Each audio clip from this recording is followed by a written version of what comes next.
नमस्कार, मी प्रमिला तुमचे सर्वांचे माझ्या टॉप शिलाई क्लासमध्ये खूप खूप मनापासून स्वागत। आज आपण एक तासामध्ये 2 ब्लाउज कसे शिवायचे ते बघणार आहोत। अगदी सोप्या पद्धतीमध्ये कटोरी ब्लाउज, पेपर कटिंगची झंझट नाही, कपड्यावर कटिंग केली जाणार आहे। साईज आहे 36। घडी या ठिकाणी आपण 10 इंचाची कट करायची। आता घडी कट केल्यानंतर उभी घडी करायची आहे उंची देण्यासाठी। तर उंची मागील आहे 14, त्यात 1 इंच मिळवायचे आणि पुढील 15.5 घेत आहोत, म्हणजे अर्धा इंच फक्त पुढील उंचीमध्ये आपण मिळवायचे आहे। मिळून उंची मागील आणि पुढील किती 15 आणि 15.5 लाईन करायची। उरलेला कपडा कट करायचा आहे, कपडा पलटी करायचा आहे। शोल्डर या ठिकाणी आपण घेत आहोत 2.5 आणि 5.25 इंचाचं। मोकळ्या बाजूकडे आपल्याला करायचं आहे चौकोन 6.25 इंचावर, इथे 6 पण तुम्ही घेऊ शकता। 2-2 इंचावर खुणा करून चौकोन पासून अर्ध्याच्या पुढे पाऊण मुंढ्याचे आकार अशा पद्धतीने आपण या ठिकाणी देऊन घ्यायचे। त्यानंतर पुढील गळा आहे कटोरी ब्लाउजमुळे आपण 6.5चा या ठिकाणी घेतलेला आहे। बंद बाजूकून अर्धा गळा करायचा आहे, बंद बाजूकून 3.25, मध्यवर्ती 3.25 आणि क्रॉस मध्ये लाईन करून पट्टी करायची। कटोरी 6.25ची, इथे मध्यवर्ती 2.5, कटोरीचा आकार अशा पद्धतीने देऊन घ्यायचा आहे। त्यानंतर कपडा पलटी करायचा आहे। मागील गळा रुंदी पुन्हा 2.5, मागचा गळा आहे 10.5चा, चौकोन करायचा आहे आणि या ठिकाणी आपल्याला गळ्याचा आकार देऊन घ्यायचा आहे। तर इथे आपण गोलच देणार आहोत, मस्त असा गोल एकदम डीप मध्ये। पहिला आकार सोबत कट करायचा आहे, त्यानंतर शोल्डर कट करून गळ्याची बाजू कट करायची, म्हणजे आपल्याला इथे पट्ट्यांसाठी कपडा वापरण्यात येतो। क्रॉसची पट्टी कट केली, त्यानंतर मुंड्याचा एक आकार राहिला तोही कट करायचा आहे, त्यानंतर कटोरी कट करायची। अशा पद्धतीने आपण पुढील पार्ट कट केला। आता या ठिकाणी आपण मागील भाग बघायचा आहे, तो कट करायचा आहे। तर अशा पद्धतीने कटिंग झालेली आहे। फिटिंग बघूया, बरोबर आहे। त्यानंतर बाहीची कटिंग 9.5ची घडी घ्यायची, 9ची घेतली तरी चालेल, चौथा भाग छातीचा। त्यानंतर उंची घेतली 11, लाईन केली, इथे 2.5 इंचावर खूण केली, एक तिरकी लाईन दिली, इथे 2 इंचावर आणि इथे मध्यवर्ती 1.5 इंचावर खूण करून फुगीर आकार देऊन घेतला। फिटिंग किती आहे 5.5, त्याच्या पुढे 2 इंच ठेवलं, तिरकी लाईन दिली, सोबत आकारवरचा कट केला, बाही खोलली आणि एक आकार तिरक्यावरती कट केला। बाही कटिंग झाली। आता कटोरी बघूया। तर बघा, आता उरलेला कपडा आहे बाहीच्या वरचा, तो घेतला आणि कपडा आपण जसा आहे तसंच ठेवलाय, त्याच्यावरती कटोरी आखून घ्यायची। अशा पद्धतीने कटोरी आखून घेतली। आता समोर बघा, इथे 1.5 इंचावरती आपण वाढवणार आहोत। 1.5 इंच लाईन करून घ्या, म्हणजे लक्षात येईल। पट्टी कमी हवी असेल तर वरती घेऊ शकता। आता तिरकी लाईन द्यायची अशी, आणि याला जो आकार आहे तो फुगीर फक्त गळ्यापाशी मिळवायचा आहे। आता बघा, 2 इंच मध्य करायचं आहे, 9चा मध्य किती 4.5, मग खाली 1.5 इंचावर खूण केली, त्रिकोण करून घेतला। आता जी साईड पट्टी आहे ना, ती या ठिकाणी आपल्याला ठेवायची, चेक करायची। बघा, बरोबर इथे असं या पद्धतीने ठेवायचं आहे आणि गळ्याला पुन्हा खोल आकार देऊन घ्यायचा आहे, म्हणजे जी कटोरी आहे ना ती या ठिकाणी आपली वाढवलेली जाते आणि एकदम परफेक्ट आहे ही कटोरी। तुम्ही नक्की ट्राय करा, कुठे चेक करायची गरज नाही, काय नाही। आता काचपट्टी बटनपट्टी आपण मोंड्याच्या कपड्यामध्ये कट केली, त्यानंतर इथे गळ्याची पट्टी आहे ना तिथे आपण तिरकी पट्टी कट करून घेतली आणि कमरपट्टी बघा निघाली होती कुठे उंचीच्या तिथे, ती ठेवली कमरपट्टीसाठी। सोबत सगळी कटिंग झालेली आहे। जशी कटिंगची पद्धत सोपी आहे तशी शिलाईची पद्धत पण खूप सोपी आहे। तर आता आपली अस्तरवरती झाली ती कटिंग, आता आपल्याला कपड्यावरती कटिंग बघायची। या ठिकाणी कधी पण कपडा कट येतो, थोडासा कमी येतो बाहीसाठी, तर आपल्याला इथे जोड द्यायचा आहे। आपण तो शेवट बघूया जोड द्यायचा कसा तो, आणि कट पण करूया, बाजूला ठेवूया आणि म्हणजे प्रत्येक पार्ट आहे ते ठेवून कट करूया। आता बघ, इथे काठ दिलाय, पण काठाची बाजू आपल्याला पाठीला घ्यायची। आता यांनी जी डिझाईन आहे ती तशीच दिली, त्यामुळे आपण ती 30 ठेवणार आहोत। जर तुम्हाला काठ काढून डिझाईन करायची असेल किंवा काठ काढून तुम्हाला परत जोडायचं असेल तर तुम्ही मग ती डिझाईन सुईच्या बाजूने पण करू शकता। आता या ठिकाणी आपण ही जी मागची बाजू आहे ती कट करून घेतली। टाचन पिनचा वापर करा, कपडा सटकत असेल तर, नसेल तर अशा पद्धतीने तुम्ही कटिंग करू शकता। तर बघा, आता इथे आपल्याला जोड द्यायचा आहे, तर मग आपण एवढा कपडा या साईडला काढून घेऊया। दुसराही कपडा आपल्याला निघू शकतो, पण आपण साईडला करूया, मग बघूया कुठे कोणता ठेवायचा। आता इथे साईड पट्टी ठेवायची, त्यानंतर कटोरी आणि त्यानंतर क्रॉस पट्टी। तर अशा पद्धतीने प्रत्येक पार्ट आपण ठेवायचे आणि कट करायचे आहे। बघा, अवघ्या किती मिनिटामध्ये तुमची कटिंग झालेली आहे, 5 ते 6 मिनिटामध्ये। घड्याळाच्या काट्यावर करा किंवा कसा तुम्ही झटपट करू शकता, आणि जर तुम्हाला स्पीड कमी असेल तर 10-15 मिनिटामध्ये तुम्ही ही कटिंग करू शकता। कटिंग आपली या ठिकाणी सविस्तरमध्ये झालेली आहे. परफेक्ट माप आहे 36साठी. तर तुम्ही नक्की ट्राय करा. एक अस्तरवरती कटिंग केलं की दुसरं अस्तर पण लगेच त्यावरती ठेवायचे. माप घ्यायची गरज नाही. मग तुम्ही हवे तेवढे 4-5 ब्लाऊज कट करू शकता. पहिली कटिंग झाली की तोच पॅटर्न अस्तर एकावर एक ठेवायचे आणि त्यानंतर तसं तो कट करून घ्यायचं. म्हणजे हवे तेवढे ब्लाऊज तुम्ही एकाच पॅटर्नचे कट करू शकता. पेपर कटिंग करायची पण गरज नाही. कटिंग इथे झालेली आहे. 1 मीटर या ठिकाणी अस्तरचा कपडा घेतलेला होता. तसंही बाहीसाठी आपल्याला कपडा जास्तच लागतो. मग बाहीचा उरलेला वरचा कपडा आपण कटोरीसाठी वापरू शकतो. इथे एकाच बाजूने मी जोड दिलेला आहे कारण फिटिंगमध्ये जाणार आहे म्हणून. नाहीतर मग तुम्ही दोन्ही बाजूला जोड द्यायचा आहे म्हणजे जो काट आहे तो बरोबर सेंटरवर येतो. आता इथे आपली फिटिंगमध्ये जाणार होता म्हणून आपण एकाच बाजूला लावला. दोन्ही बाजूला लावू शकता. सुईचा कपडा खाली ठेवला, त्यावरती अस्तरचा मग शिलाई केली. थोडी तिरकी कातर दाबटीप देऊन अस्तर आतल्या बाजूला घेऊन त्यावरती शिलाई दिली. वरच्या बाजूलाही लगेच शिलाई करून या ठिकाणी उरलेला कपडा कट करायचा आहे. कसं होतं कधी कधी आपण कपडा एक्स्ट्रा झालेला तसाच ठेवतो तर ते चूक करायची नाही. कपडा जागेवर कट करत चला. बघा फिटिंगला माझा काट बरोबर येणार आहे. या ठिकाणी दोन्ही बाह्या मी तयार करून घेतल्या. आता गळा बघायचा आहे.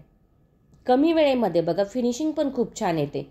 खाली कपडा सुईचा ठेवायचा. तुम्ही माझा प्रत्येक व्हिडिओमध्ये बघत असाल की गळ्याची जी बाजू आहे ती हीच पद्धत मी वापरते करण्यासाठी. अगदी डिझाईन असू काही असू कारण वेळ कमी लागतो आणि फिनिशिंग पण छान येते. बघा आता शिलाई झाल्यानंतर तिरकी कातर दिली. जर तुम्हाला वाटलं गळा कुठे थोडं कमी वाटतोय कुठे जास्त वाटतोय तर तो सारखा करू शकता. समोर अस्तर घेऊन त्यावरती आपण या ठिकाणी देणार आहोत दाबटीप. तर ही दाबटीप आपण अशासाठी देतो बघा कॅनव्हस पेपर पायपिंग गोट लावायची गरज नाही आणि अगदी त्याच फिनिशिंगमध्ये तुम्ही हा गळा तयार करू शकता. बघा गळ्याचा आकारही किती सुंदर या ठिकाणी आलेला आहे. मग आता प्लेन करायचं एकदम आणि त्यावरती या ठिकाणी शिलाई देऊन घ्यायची. झटपट ब्लाऊज कसा शिवायचा बघू शकता. अगदी कमी वेळेमध्ये दिवसाला कितीही ब्लाऊज शिवा. पद्धत ही खूप सोपी आहे. टॉप शिलाई क्लासवरती अशाच व्हिडिओ आहे अगदी तुम्हाला समजेल अशा आणि कमी वेळेमध्ये कसा ब्लाऊज तयार होतो बघू शकता. 4 टक्स असू द्या प्रिन्स कट असू द्या पूर्ण व्हिडिओ खास तुमच्यासाठी असा टॉप शिलाई क्लासवरती. व्हिडिओ बघत चला ट्राय पण करत चला. कमरेचे टक्स या ठिकाणी आपण घेत आहोत. दोन्ही बाजूला 3-3 3.5 इंचाचे टक्स झाले की खाली कमरपट्टी लावायची तर लावू शकता किंवा असं दुमडून जरी घेतलं ना तरी चालेल. म्हणजे एक शिलाई आपण या ठिकाणी कमी करतो. बघा मागचा भागही तयार झालाय. एक्स्ट्रा कपडा लगेच जागेवर कट करायचा आहे म्हणजे नंतर तो आपल्याला प्रॉब्लेम येत नाही. बाही झाली, मागील भाग झाला. आता पुढील पार्ट. तर क्रॉस पट्ट्या समोरासमोर ठेवून या ठिकाणी आपण शिलाई करून घ्यायची आहे. कपडा एकसारखा मागचा आणि वरचा व्यवस्थित करायचा आहे. शिलाई करायची त्यानंतर दाबटीप द्यायची आणि जी अस्तरची पट्टी ती आतमध्ये घेऊन प्लेन करून शिलाई करायची. दोन्ही पट्ट्या आपण अशाच पद्धतीने या ठिकाणी शिलाई करणार आहोत.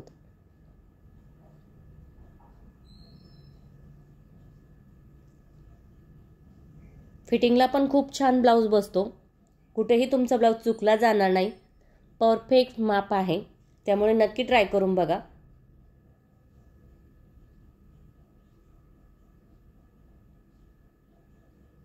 दोन्ही क्रॉस पट्ट्या तयार झाल्या. साईडला ठेवूया आणि आता कटोरी आणि साईड पट्टी एकमेकाला शिलाई करून घेऊया. आता कटोरी काय म्हणतात चपटी होते, व्यवस्थित टोक येत नाही, गोळा होऊन जाते, फुगा तयार होतो कटोरीचा. नाही होणार. तुम्ही असं करा बघा किती सोपं आहे. 1.5 इंचावरती खून करून वरती 3 इंचावर तिरकी लाईन देऊन घेतली. बघा किती छान कटोरी आली. आता तुम्हाला मोजून दाखवते कसं करायचं. आता बघा थोडाही माझा कपडा वाढावा आहे तर मी जागेवर कट करते म्हणजे अडचण येत नाही. आता इथे आपल्याला साईड पट्टीलाही शिलाई करायची आहे. तो व्हिडिओ थोडा स्किप झाला त्याच्यामुळे ते दाखवता नाही आलं. पण 1.5 इंच आणि वरती 3 इंच तिरक्यामध्ये शिलाई करून घ्यायची.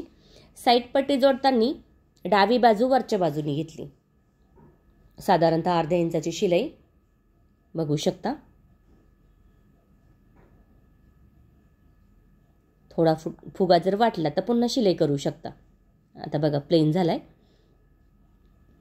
उजवी बाजू म्हटली की खालची बाजू पकडायची. अर्ध्या इंचाच्या अंतरावरती शिलाई.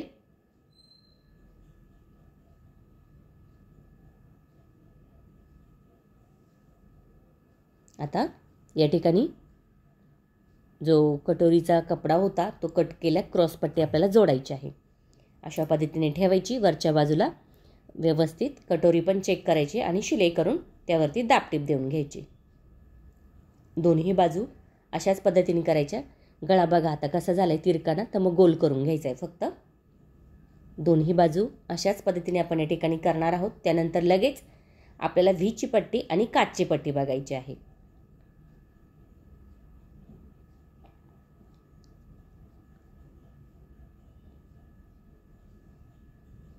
आता समोरासमोर दोन्ही बाजू ठेवा.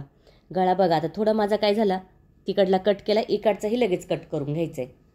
आता या ठिकाणी इथे मी डबलची पट्टी घेते. मी कितीची घेतली होती ही साधारणतः 2.5ची घ्या डबलची करून ती सुईच्या बाजूने लावली दुमडून. त्यानंतर तिरकी कातर, त्यानंतर दाबटीप आणि आतमध्ये 1.5 इंचाच्या अंतरावरती पुन्हा शिलाई. अशा पद्धतीने त्यानंतर व्हीची पट्टी करायची आहे. तर मग आपण जो कपडा उरलेला होता ब्लाऊज पीसचा तोच घेतला आणि या ठिकाणी आता शिलाई करून घ्यायचं आहे अशा पद्धतीने. तर साधारणतः ही आहे माझी 2 इंचाची पट्टी. आतल्या बाजूने दुमडून, उजवी बाजू आहे, आतल्या बाजूने दुमडून शिलाई केली. पुन्हा थोडंसं दुमडलं आणि शिलाईच्याच पट्टीवर ही पट्टी ठेवली. व्हीचे आकार पट्टी छोटी आहे तर 6 घेणार आहेत. तुम्ही 5 पण घेऊ शकता आणि 6 पण घेऊ शकता. काय वेळेस 7 पण मोठी पट्टी असेल तर होऊ शकतात व्हीचे आकार. कमी कमी अंतरावर घेतल्यामुळे काय होते, हुक छान बसते आणि बाजूला पट्टी दिसत नाही. दोन्ही बाजू झाल्या आपल्या. आता तिरकी पट्टी काढलेली होती आपण पायपिंगसाठी, ती या ठिकाणी घ्यायची.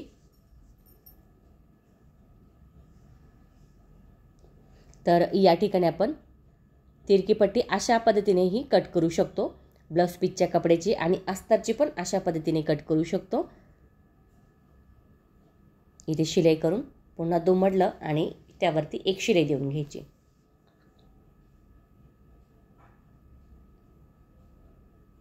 जोडताना कधी पण गळ्याचा जो आकार असतो गोल येण्यासाठी कधी ओढायचा नाही पट्टीचा भाग.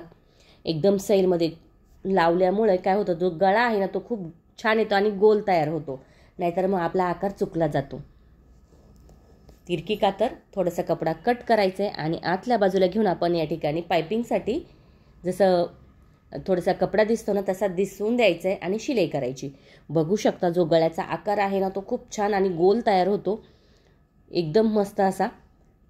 काहींचा पुढचा आकार चुकला जातो, तर नाही चुकणार. तुम्ही ही पद्धत वापरून बघा. दोन्ही बाजू झाल्या तयार. आता फिटिंग बघूया. शोल्डर जोडायचा आहे, खालचा भाग सुईचा आणि वरचा बाजूचा भाग उलटा ठेवला. अर्ध्या इंचाच्या अंतरावरती शिलाई द्यायची. मुंडचा आकार थोडासा या ठिकाणी एकसारखा घेतला आणि कट करून घेतलाय. बघू शकता या ठिकाणी जो आपला भाग आहे जोडण्याचा तोही किती सोपा आहे. खालचा भाग सारखा ठेवा, फक्त वरचा भाग आहे ना नॉर्मल कमी जास्त झालं तर कट करू शकता. मुंड्याचा आकार सारखा असेल तर ठेवू शकता, नाही झाला तर थोडा 2 इंचाच्या अंतरावरती तो कट करायचा आहे. आता बाही कशी जोडायची, एकदम प्लेन करायचं आहे. मागचा पुढचा भाग, खोल जी बाजू ती पुढील, फुगीर बाजू ती मागील. आता इथे कोणती आली, मागील बाजू म्हणजे फुगीर आली. मग साधारणतः 2-2 इंचाच्या अंतरावरती शिलाई चालेल एवढी शिलाई घ्यायची. खूप फास्ट शिलाई घ्यायची नाही, नाहीतर मग चून येते आणि गोळा होऊन जातो. 2 शिलाई, दोन्ही बाह्या अशाच पद्धतीने या ठिकाणी आपण जोडणार आहोत. तिकडं आपली फुगीर बाजू होती, आता ही पुढची बाजू म्हटली की कोणती येणार आहे, खोल बाजू येणार आहे. अशा पद्धतीने दोन्हीही बाह्या आपल्याला जोडून घ्यायच्या आणि आता बघायची आहे आपल्याला फिटिंग. सगळ्यात महत्त्वाचं म्हणजे फिटिंगलाच ब्लाऊज चुकला जातो. तर आता बघा या ठिकाणी आपण डबल शिलाई केली बाहीसाठी. आता फिटिंग बघूया. कमर आहे 32चा निम्मा भाग 16 पाठीमागे घ्यायचा आहे 16 इंच. त्यानंतर पुढे 8 इंच कमरची खुणा करायची आहे आणि वरती घ्यायचं आहे आपल्याला 9 इंच, कारण 9 किती होईल 18 आणि पाठीमागचा 18 36 अशी लाईन करून घ्यायची. खूप सोपी पद्धत आहे फिटिंगची, नक्की ट्राय करून बघा. एक सेपरेट व्हिडिओ बनवाल फिटिंगसाठी म्हणजे लक्षात येईल किती 9 आणि 8 इंच. आता सुईच्या बाजूने या ठिकाणी आपण शिलाई करून घेणार आहोत. एकदम कडेला शिलाई घ्या, मार्जिन व्यवस्थित राहते. जर मार्जिन जास्त राहत असेल तर मग तुम्ही थोडंसं मध्यवर्ती म्हणजे थोडंसं नॉर्मल घेतली तरी चालेल. पण या ठिकाणी कटोरी ब्लाऊज आहे, 1 इंच मिळवलं म्हणजे तो 4 इंच मिळून झालेला आहे आपलं. मग त्यामुळे कडेला शिलाई घ्या, उरलेला कपडा कट करा म्हणजे आतून धागे दिसत नाही. आता या ठिकाणी दंड घिरकीत आहे बघा, 5.5 आणि 6.5 वरती या ठिकाणी आपल्याला खुणा करायच्या आणि अशा पद्धतीने या ठिकाणी आपण लाईन करून त्यावरती शिलाई करायची. मार्जिंगसाठी ना 3 ते 4 शिलाई ठिकाणी तुम्ही घेऊ शकता, खूप जास्त पण नका घेऊ आणि मार्जिंग पण खूप जास्त नका ठेवू. साधारणतः 1.5 ते 2 इंच तुमची ब्लाऊजला मार्जिंग पाहिजे, म्हणजे व्यवस्थित दिसतो ना, आतून गोळा होत नाही. तर अशा पद्धतीने दोन्ही बाजूची फिटिंग आपण करून घेतलेली आहे. बघू शकता जो ब्लाऊज आहे तो तयार आहे या ठिकाणी आपला. नक्की ट्राय करा, कमेंट करून मला नक्की सांगा तुम्हाला व्हिडिओ कसा वाटला. आवडला तर लाईक करा, शेअर करा, सबस्क्राईब करायचं विसरू नका.